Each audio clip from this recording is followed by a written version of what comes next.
Ya, di sini yang pertama akan kita bahas adalah Anda harus tahu bahwa nantinya dalam pemilu serentak 2024 ini setiap orang akan memiliki hak memilih dan diberikan 5 buah nih ya, jenis surat suara dalam pemilu 2024. Semuanya sama-sama berlatar belakang putih dengan 5 warna yang berbeda sebagai penanda sesuai dengan fungsinya masing-masing. Yang pertama adalah surat suara berwarna abu-abu. Yang ini, nanti ini akan digunakan untuk memilih presiden dan juga wakil presiden. Dalam surat suara ini akan berisikan foto, nama, nomor urut, dan tanda gambar partai politik atau gabungan dari partai politik nanti di bawahnya sini. Dan juga partai pengusungnya. Kemudian kita akan beralih ke surat suara yang kedua yang berwarna kuning ini pemirsa. Ini adalah surat suara untuk bisa memilih anggota Dewan Perwakilan Rakyat Republik Indonesia atau DPR RI. Nah, dalam surat suara yang ini nantinya Anda akan melihat ada tanda gambar partai politik beserta nomor urut dan juga terdapat nomor urut serta nama calon anggota DPR RI.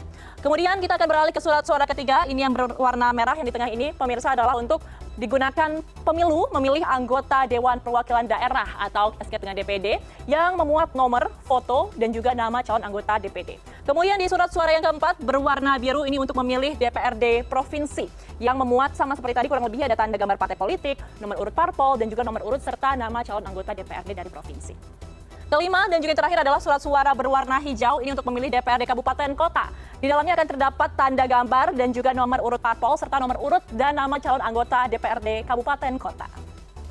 Kemudian kita akan melihat bagaimana cara mencoblos surat suara Pilpres yang sah dan juga tidak sah. Karena selain mengenali 5 jenis surat suara, kita juga harus memperhatikan betul bagaimana cara untuk mencoblos surat suara. Karena apabila coblosnya ini salah, maka surat suara Anda tidak akan dihitung. Nah, kita akan bahas bersama ya di sini. Dari mulai pencoblosan yang sah, ini nanti Anda bisa mencoblos untuk di capres atau cawapres ya, bisa di nomor urutnya, atau kemudian bisa juga digambar, atau di namanya juga bisa, atau yang terakhir caranya itu bisa dicoblos di partai pengusungnya, bisa di keempat titik ini. Atau nantinya Anda juga bisa menggunakan pencoblosan Anda asalkan ada di dalam kotak. Jadi di mana aja boleh, asal masih dalam kotak, ini semuanya akan dihitung sebagai suara yang sah.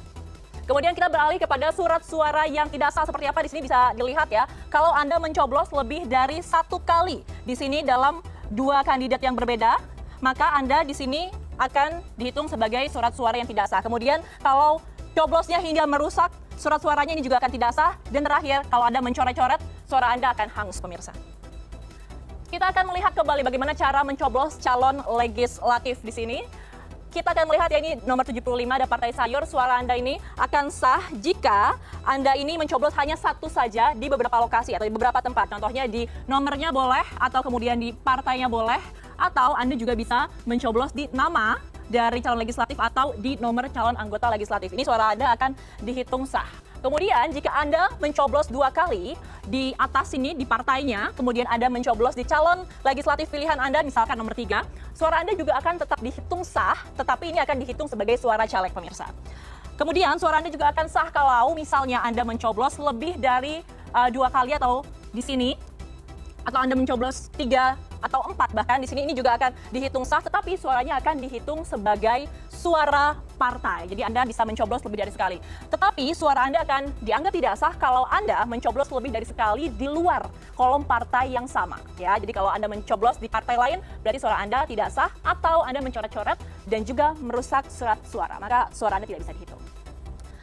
Kita akan beralih ke informasi selanjutnya, bagaimana sih cara melihat profil dari caleg 2024. Yang paling penting kan sebelum Anda memilih ini adalah apakah Anda sudah mengenali para calon wakil rakyat yang akan ada di kertas suara Anda nanti. Kalau belum, jangan khawatir karena Anda bisa mencari tahu segala informasi tentang calon anggota legislatif sebelum masuk ke bilik suara. Hal ini akan sangat berguna pastinya untuk mempersingkat waktu Anda di bilik suara dan menghindari antrian yang mengular. Setidaknya ada 4 situs resmi yang akan memberi informasi cukup lengkap soal latar belakang hingga rekam jejak para calon. Salah satunya melalui situs infopemilu.kpu.go.id, dan di dalam situs ini kita akan menampilkan deretan para caleg sesuai daerah pemilihan, dan Anda juga bisa menggali informasi seputar profil caleg mulai dari DPR, DPD, DPRD provinsi, dan DPRD kabupaten kota. Semuanya lengkap ada di situ, jadi harus dicek ya. Selain itu juga ada situs lain seperti Bijak Pemilih dan Good Kind, Si Caleg, dan juga jariungu.com.